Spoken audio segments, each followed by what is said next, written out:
बहुत गंभीर पुस्तक पर कहने के लिए मुझे यहाँ आमंत्रित किया गया है। और हालांकि मेरे बीच में लेखिका से बात हो रही थी और लेखिका से हमारा एक पुराना परिचय भी है, तो बहुत सारी बातें हुई। और क्योंकि एक पुस्तक जब आती है तो किसी भी रचनाकार का उसमें अहम योगदान, मतलब उसका जो परिश्रम होता है, उसके परिश्रम के साथ साथ उसकी जो क्या कहेंगे, उसका एक समर्पण, ये सारी बातें किसी भी पुस्तक के जन्म में महत्वपूर्ण भूमिका निभाती हैं।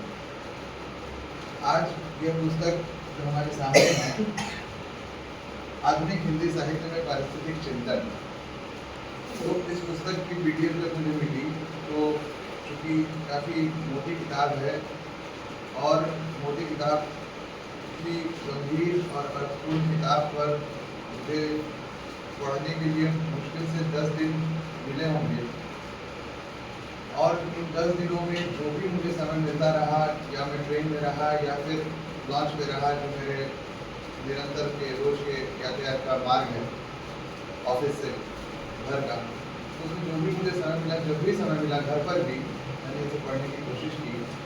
और अंततः मैं इस पुस्तक के 240 पृष्ठों तक पढ़ पाया। पढ़ने के बाद मुझे समझ में आया कि ये पुस्तक वास्तव में अगर कहा जाए तो पहले तो ये रिसर्च वर्क का ये बाद में पुस्तक के रूप में से लाया गया है। और एक रिसर्च वर्क है और रिसर्च वर्क को बाद में पुस्तकाकार रूप दिया गया है, लेकिन उसका एक मैंने परिवर्तित, उसमें कुछ लेख भी शामिल किए गए हैं और जो कि विषय से संबंधित हैं। तो उन सब को देखकर, पढ़कर ये मतलब आज हम जिस दौर में गुजर रहे हैं, जिस दौर से गुजर रहे हैं, जिस दौर में रह रहे हैं, ये एक बड़ा कठिन दौर है। और इस कठिन दौर में परिस्थिति को लेकर, पारिस्थितिक चिंतन मतलब पर्यावरण को लेकर विचार करने का मात्रा बहुत कम लोग रख रहे हैं, क्योंकि आज पर्यावरण के बारे में कोई सोच ही नहीं रहा है। आप जो देखें तो पर्यावरण को लेकर कोई बात ही नहीं करता। हम अपने घर से ही शुरुआत नहीं कर पाते। हम प्लास्टिक की थैलियों को खुलेआम बाजार से ले आते हैं हम, लेकिन कपड़े का बैग, कपड़े का थैला बाजार, मतलब हम लोग जाते हैं तो कपड़े का थैला अपने साथ नहीं रखते। ठीक है, कैरी बैग लेते हैं, लेकिन हम ये नहीं सोच रहे हैं कि हम जिस भविष्य का निर्माण कर, या जिस भविष्य को एक तरह से गढ़ रहे हैं, वह भविष्य कितना खतरनाक है। समुद्री जीवों पर प्लास्टिक से क्या असर पड़ रहा है, हमारी मिट्टी पर मृदा संरक्षण जिसे हम कहते हैं, उस पर क्या असर पड़ रहा है, इसकी हम कोई चिंता नहीं करते। तो ऐसे समय में लेखिका एक गंभीर विषय को लेकर, विशेषकर साहित्य के संदर्भ में इस विषय को उठाना, लेखिका को मैं इसमें साधुवाद देता हूँ कि उन्होंने इतना अच्छा विषय उठाया। दूसरी बात कि यह जो पुस्तक है तो इसका फ्लैप तो बहुत सुंदर है, और इसमें जैसे ये जो चीज़ें हैं, मैंने ये बात कही, थोड़ा सा मैं एक ड्रॉबैक के बाद, मतलब जो कुछ कमियां रह गई हैं उसके बाद मैं इस पुस्तक पर पूरी तरह से आऊँगा। तो जैसे ये कुछ चीज़ें उन्होंने छापी नहीं, ये कॉमन चीज़ें हैं, अक्सर किसी न किसी पुस्तक में ये दिख जाती है। अगर विषय से संबंधित इसका आवरण रहता तो वास्तव में थोड़ा मतलब क्या होता है कि पुस्तक पढ़ी जाने के लिए आकर्षित खुद करती है, और उसमें उसके जिद की बहुत बड़ी भूमिका होती है। उसका जिद अगर सही रहे तो खुद ब खुद वो ये वास्तविकता है सर। और बहुत पुरानी बात है, जो दिखता है वही बिकता है। हाँ, वही बिकता है। और ये तो आज और ज़्यादा बढ़ गया है। तो ये थोड़ा सा ये रहा। दूसरी बात, इसके शीर्षक पर हम आते हैं। तो आधुनिक हिंदी साहित्य में पारिस्थितिक चिंतन, पुस्तक का शीर्षक हमारे सामने एक प्रश्न छोड़ता है। कैसा प्रश्न कि क्या आधुनिक साहित्य के पहले परिस्थिति को लेकर कोई बात नहीं की गई? तो मुझे लगता है कि यह इस पुस्तक का दूसरा, मतलब सेकेंड वॉल्यूम पहले आ गया और फर्स्ट वॉल्यूम कमिंग सून, मतलब इस पर बात होनी चाहिए। बहुत ज़रूरी विषय है आपने, और मैंने ये बात पहले ही मतलब लेखिका से कही है ये बात तो इस पर जब हम आधुनिक हिंदी साहित्य की बात करते हैं तो हमारे साहित्य का जो फलक है वो बहुत बड़ा है, और विशेषकर आधुनिक हिंदी साहित्य तो उसमें अब तक की बातें आ जाती हैं। तो इसमें इन्होंने जिन मुद्दों को उठाया है जिसमें कुछ एक शब्द हैं, जैसे इन्होंने आरंभ में इसका इसकी जो अनुक्रमणिका है उसमें इसकी अनुक्रमणिका में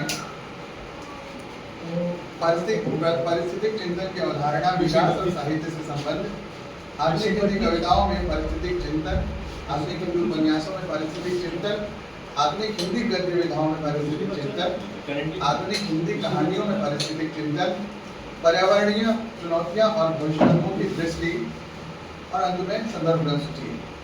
तो जितने भी इसमें जो भी इसके अध्याय हैं सबके केंद्र में चिंतन है, और चिंतन एक बड़ा गंभीर शब्द है।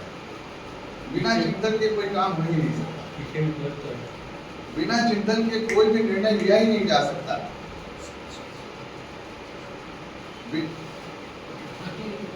बिना निर्णय के कोई चिंतन लिया ही नहीं जा, मतलब चिंतन किया ही नहीं जा सकता, बस बिना चिंतन के कोई निर्णय लिया ही नहीं जा सकता।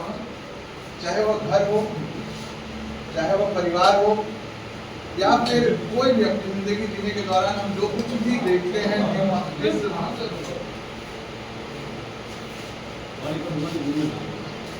अध्याय है सबके केंद्र में चिंतन है, और चिंतन एक बड़ा गंभीर शब्द है, बड़ा भारी शब्द लगता है मुझे, क्योंकि बिना चिंतन के काम हो नहीं सकता। हर एक हम कोई भी डिसीजन लेते हैं, कोई भी निर्णय लेते हैं, तो उसके केंद्र में चिंतन का होना बहुत जरूरी है, क्योंकि बिना चिंतन के मतलब बिना सोच समझ के किया गया काम वो बड़ा उसका प्रभाव, उसका परिणाम बड़ा खतरनाक होता है। तो इसमें पारिस्थितिक चिंतन यानी जो हमारा इकोसिस्टम है, जो हमारी इकोलॉजी है, वह इकोलॉजी किस तरह से विनाश की ओर अग्रसर है, और कवियों ने उन पर किस दृष्टि से, चाहे लेखक कवि हो, उपन्यासकार हो, या पूरे समग्र को लेकर जितने भी लेखक हैं, तो उन लोगों ने साहित्य में इस पर्यावरण को किस रूप में देखा, उस पर यह किताब अपनी तरह से प्रकाश डालती है। अगर हम थोड़ी और जब इसका आरंभिक अंश पढ़ते हैं, जिसमें पर्यावरण की अवधारणा, परिस्थिति की अवधारणा वगैरह जो शब्द हैं, ये जो विषय हैं, तो ये अपने आप में हमें बताते हैं, लेखन ने बताने का भी प्रयास किया है कि पूरी तरह से उसको क्लैरिफाई किया है, उसको एकदम स्पष्ट किया है कि परिस्थिति क्या है, या इकोलॉजी अंग्रेजी का वर्ड, उसका सेंस है, उसका टेस्ट है, वो क्या है, उसकी परिभाषा क्या है, सब कुछ देने के बाद तो एक भूमिका के तौर पर हम कह सकते हैं कि प्रभावी भूमिका है। उसके बाद फिर इन्होंने इनका जो पहला जो अध्याय है वो है हिंदी कविताओं में, आधुनिक हिंदी कविताओं में पारिस्थितिक चिंतन। तो आधुनिक हिंदी कविताओं में जो पारिस्थितिक चिंतन है उसमें इन्होंने शुरुआत की है द्विवेदी युग से, यानी मैथिली शरण गुप्त से। उन्होंने एक भूमिका दी है, भूमिका के बाद मैथिली शरण गुप्त से शुरुआत हुई है। मुझे लगता है कि मैथिली शरण गुप्त तो है, लेकिन भारतेंदु को भी अगर इसमें शामिल किया जाता तो ये किताब थोड़ी और बेहतर होती। हालांकि एक लेखक के ऊपर बहुत दबाव होते हैं, विषय के विस्तार का एक भय होता है, क्योंकि विषय का विस्तार अगर ज़्यादा हो गया तो चीज़ें बोझिल हो जाती हैं। तो बोझिल, तो अगर हम किसी अच्छी चीज़ को सामने लाना चाहते हैं तो जाहिर सी बात है थोड़ा बहुत हमें उसे छूना जरूर चाहिए। अगर हम उसे नहीं छुएंगे तो पाठक जानेगा कैसे? मान लीजिए कि साहित्य का पाठक उसे समझ रहा है कि अचानक से किसी गैर साहित्यिक पाठक के हाथ में किताब आती है, पुस्तक आती है, तो उसे सबसे पहले ये बात कि आधुनिक हिंदी साहित्य जो है क्या इससे पहले उसमें बातें नहीं हुई हैं परिस्थिति को लेकर, क्योंकि आज परिस्थिति जो पर्यावरण है वो पर्यावरण एक मैंने बहुत पर्यावरण का जो संकट हमारे सामने मंडरा रहा है वो वास्तव में हमें सोचने के लिए मजबूर करता है। तो मैथिली शरण गुप्त को इन्होंने इस अध्याय में शामिल किया है। इसके बाद और मनुष्य के रिश्ता, पर्यावरण और मनुष्य का जो रिश्ता है, उस रिश्ते को दर्शाते हुए संबंध को दर्शाए, लेकिन सबसे ज्यादा उन कारणों की ओर इशारा किया है, कारणों की ओर। मैथिली शरण गुप्त हो या फिर ज्ञानेंद्र पति हो या फिर उदय प्रकाश हो या फिर केदारनाथ सिंह हो, बहुत सारे कवियों को इन्होंने लिया है। तो इन कवियों के बारे में इन्होंने उनकी कविताओं के रूप में दर्शाया है, वो बहुत ही अच्छा है। कुछ एक कवि छूट गए हैं, जैसे केदारनाथ अग्रवाल अगर रहते तो ये मतलब थोड़ा और ये होता है। और भी कवियों ने रचनाएं लिखी हैं, लेकिन मैंने शुरू में कहा कि चलो ठीक है कि एक दबाव होता है विस्तार का, एक बोझिलता होती है पुस्तक विषय के विस्तार की, लेकिन फिर भी अगर इन चीज़ों को हम छूते हुए आगे बढ़ते हैं तब तो नो डाउट इसमें ये पुस्तक और ज़्यादा प्रभावी होती है। और इसके साथ साथ बाकी जो चीज़ें इस पुस्तक की, जो उपन्यास हैं, जो कहानियाँ हैं, और इन कहानियों के साथ साथ जो कथेतर गतिविधाएँ हैं, तो उनमें जैसे निबंध, नाटक, इन सबको भी उन्होंने दिया है। उन्होंने देखा इसमें एक ये था बलि, गिरीश कर्नाड का एक नाटक है बलि, तो बलि को भी उन्होंने उसमें शामिल किया है। उसके बाद उपन्यासों की बात करें तो उसमें नाचिका शर्मा की उपन्यास दुनिया जान को गया है, जिसमें जल की समस्या को दर्शाया गया है, पानी की समस्या को। आज हम चारों मतलब हम देख रहे हैं, आज हम बोतल भर पानी पीने के लिए मजबूर किए जा रहे हैं, मजबूर हो रहे हैं। आखिर ऐसी जरूरत क्यों पड़ रही है?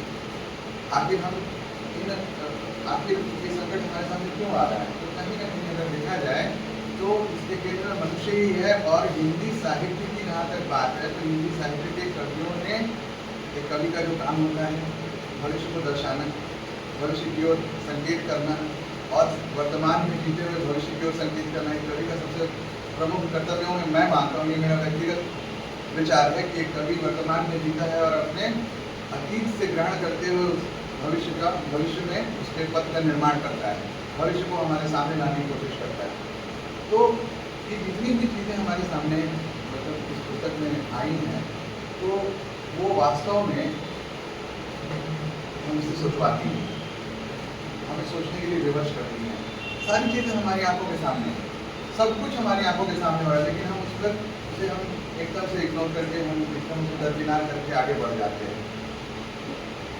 पर्यावरण की बात हम कर रहे हैं तो हम रास्ते से ही जाते हैं, हम देखते हैं कि नल का टैप खुला हुआ है, लेकिन हम में से कोई ये नहीं सोचता कि जाकर हमें उस टैप को बंद कर देना चाहिए। कहीं कहीं पे क्या होता है, उस टैप की ऊपर वाला जो हिस्सा है जो बंद किया जाता है वही गायब रहता है, वहाँ बहुत मजबूरी होती है। लेकिन जहाँ पे अगर हमें ऐसा नल वगैरह दिखे तो हमें कोशिश ये रहती है कि हमें उसे बंद करना चाहिए, ये होनी चाहिए। तो यानी हमारी जो जागरूकता है वो बहुत ज़रूरी है पर्यावरण के प्रति। ये पुस्तक हमें किसी जागरूकता की ओर अग्रसर करती है।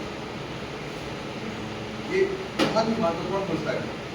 और इससे और भी जो बातें मैंने कही कि हालांकि साहित्य का क्षेत्र फलक बहुत बड़ा है, बहुत विस्तृत है, सब कुछ तो शामिल नहीं किया जा सकता है, लेकिन इस पर जितने भी अध्याय हैं उन अध्यायों में लेकर एक अलग पुस्तक बन सकती है।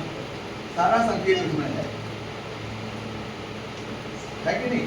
इसमें पूरा संकेत आपको दिया हुआ है, एक अलग पुस्तक भी बन सकती है। और उस पर जितनी भी रचनाएं, जो भी इवन मैंने यहाँ तक कि अभी भी पत्रिकाओं में जो कविताएं, कहानियाँ, उपन्यास जिन्हें पर्यावरण को केंद्र में रखकर बात की जा रही है, उन्हें भी शामिल करके एक स्वतंत्र पुस्तक का आकार दिया जा सकता है।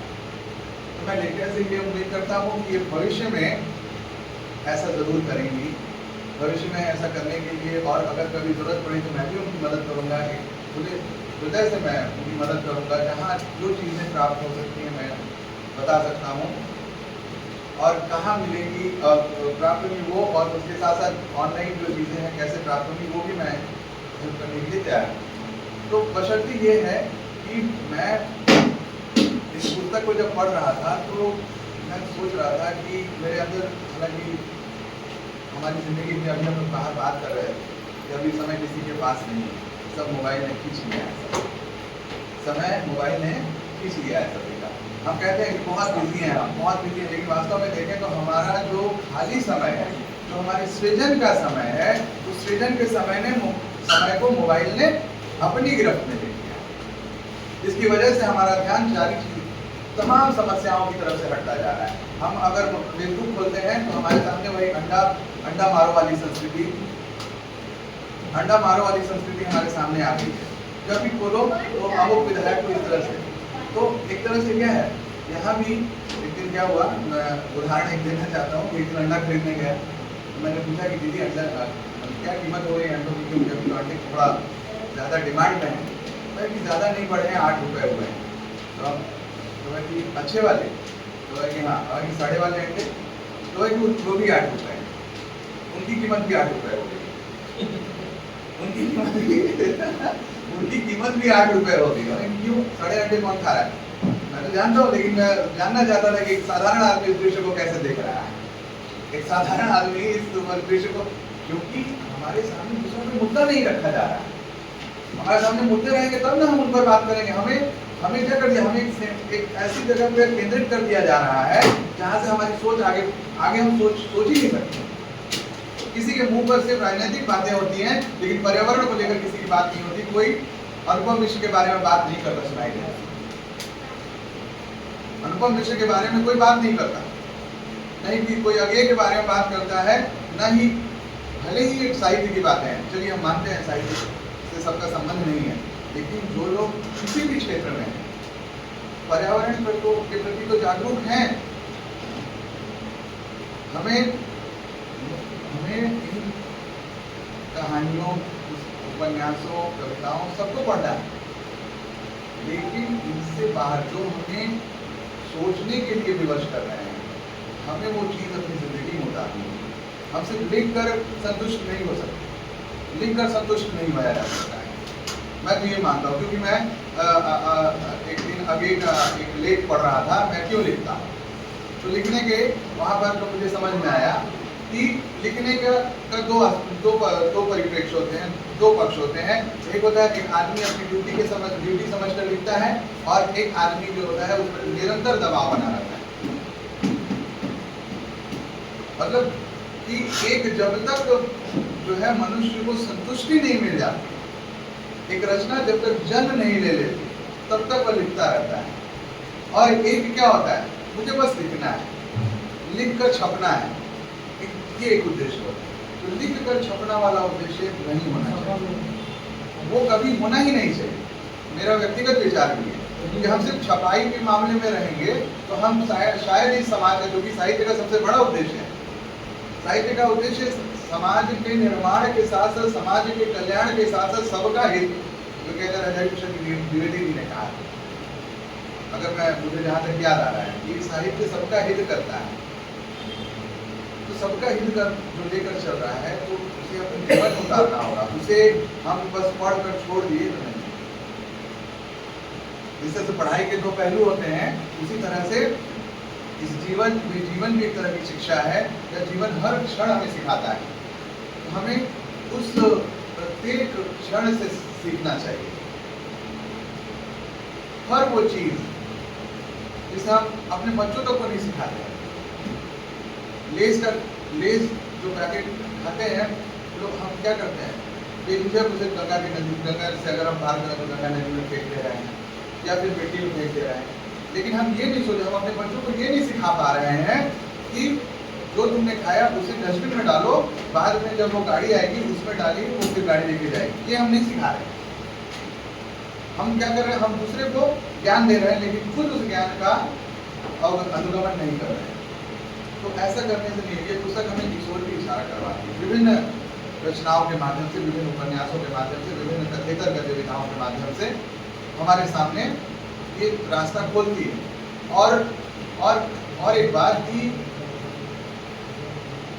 एक जगह जल की समस्या आई है, और उसके बाद केदारनाथ सिंह की एक कविता है, तो उसमें केदारनाथ सिंह की एक कविता का जो मुझे सारांश याद आ रहा है, उसमें बीच में वो कुछ जब बाजार तक पहुंचता है, वो बीच जब बाजार तक बने, बाजार किस तरह से पर्यावरण को प्रभावित कर रहा है।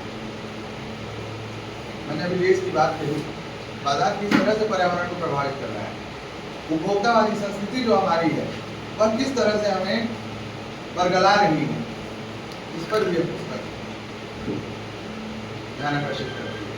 क्योंकि चाहे वह आदिवासी हो, आज उपभोक्ता वाली संस्कृति की बात करें, बहुराष्ट्रीय कंपनियों की बात करें, तो बहुराष्ट्रीय कंपनियां क्या कर रही हैं? बहुराष्ट्रीय कंपनियां जो जल, जंगल और जमीन जिनकी मिल्कियत है, जिनके गोद में वो पले बड़े हैं, उस जगह से उन्हें शिफ्ट किया जा रहा है, विस्थापित किया जा रहा है।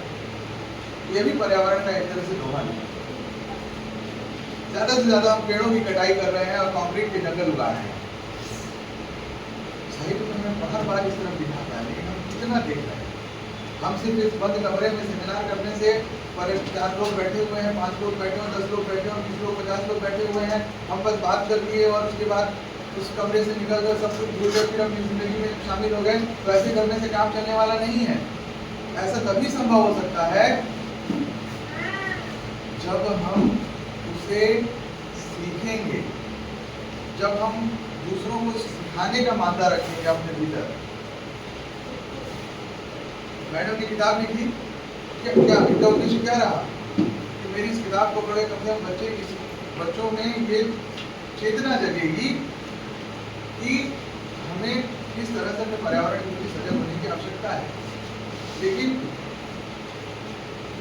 जो परिस्थितियां हैं उस तरफ सोचने नहीं दे रही हैं। जैसे इस्लाम धर्म में कहा जाता है कि आदमी जब गलत दिशा की तरफ मुड़ता है तो वो शैतान उसे मोड़ता है। तो आज में शैतान गलत दिशा की तरफ मुड़ रहा, हम उस तरफ आसानी से जा रहे हैं।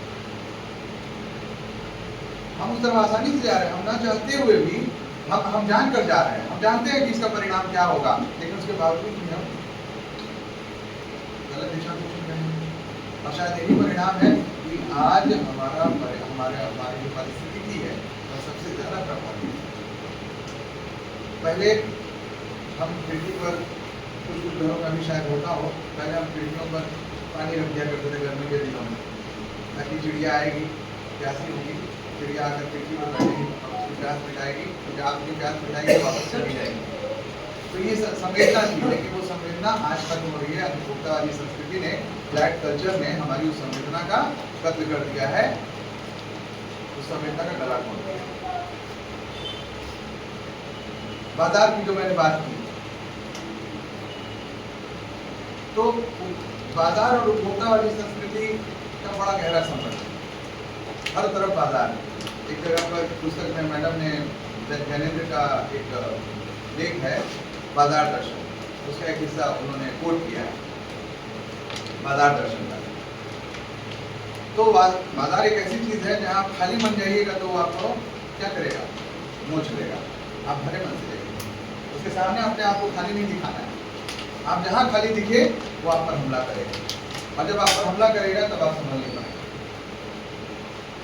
आप ना चाहते हुए भी लूट लिए जाएंगे और सब कुछ खत्म क्या, आपकी जेब कट जाएगी, आप पर एक तरह से महीने का दबाव आ जाएगा कि महीना कैसे चलेगा। अननेसेसरी बने जो एक हम अनावश्यक जो खरीदारी कर लेते हैं, और आज ये बढ़ गया है।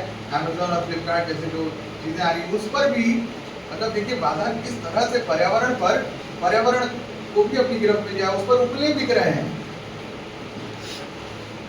गाय के जो गोबर से बनते वो उपले बिक रहे हैं, विष्ठा बिक रही है उससे।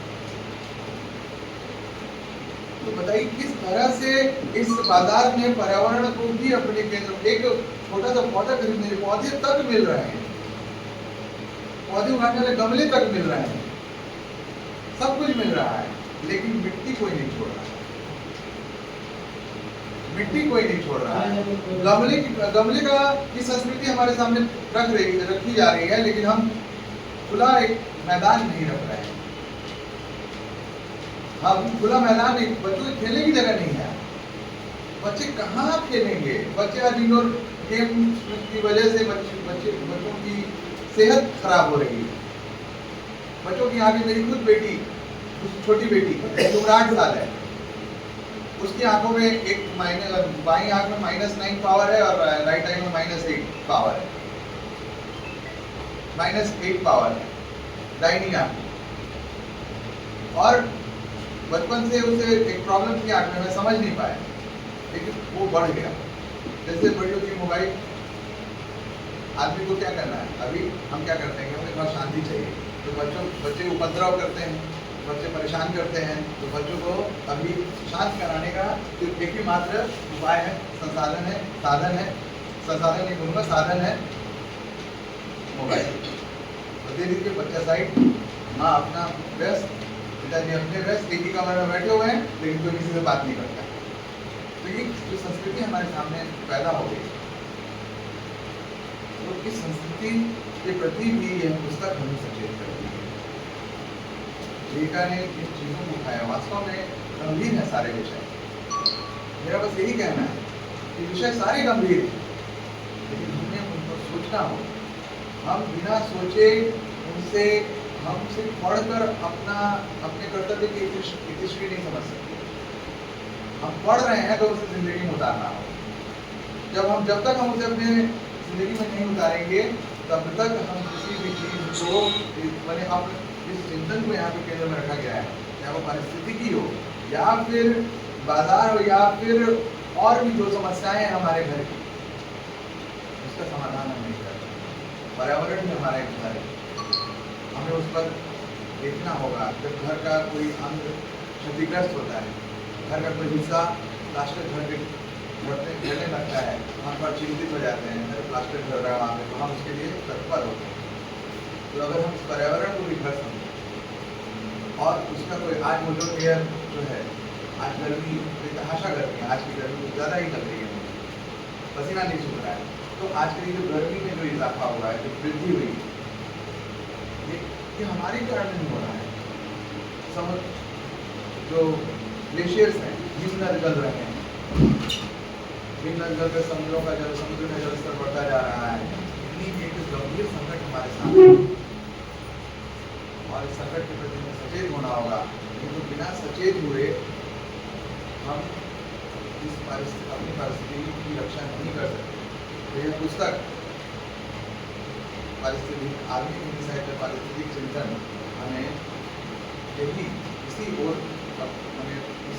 अग्रसर करती है।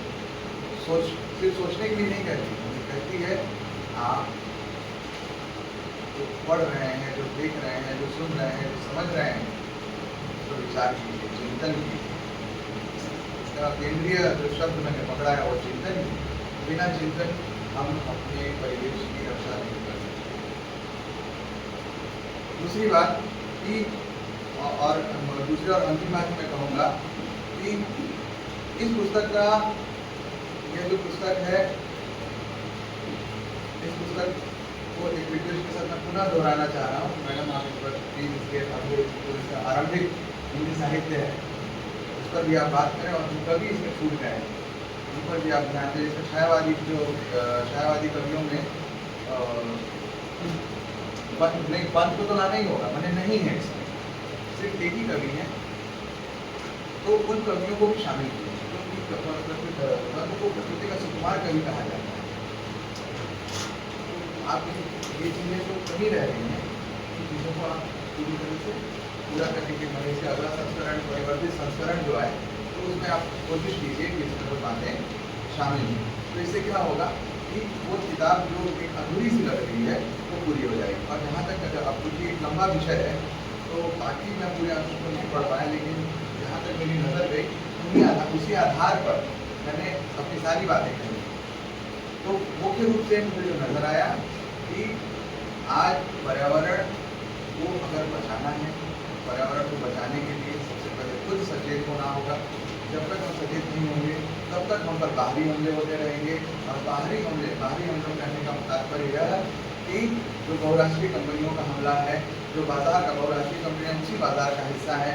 आज ईरान और विभिन्न देश अपने साम्राज्य को बढ़ाने के लिए, सब साम्राज्य जो अमेरिका अपने खेल रहा है, हाँ, ईरान और रशिया, ये सारी चीज़ें जो हैं, यूक्रेन, ये सब सारा पूरा विश्व युद्ध की आग में झुलस रहा है। लेकिन उस युद्ध का जो परिणाम होगा वो भुगतना साधारण लोगों को पड़ रहा है। वो युद्ध जो हो रहा है वो पर्यावरण को जो क्षति पहुँचा रहा है उसके बारे में हमें सोचना पड़ेगा। तभी जाकर हम एक आदर्श समाज को गठित करेंगे, लेकिन हमारा पर्यावरण भी सुरक्षित होगा। इन्हीं शब्दों के साथ मैं अपनी वाणी को विराम देता हूँ।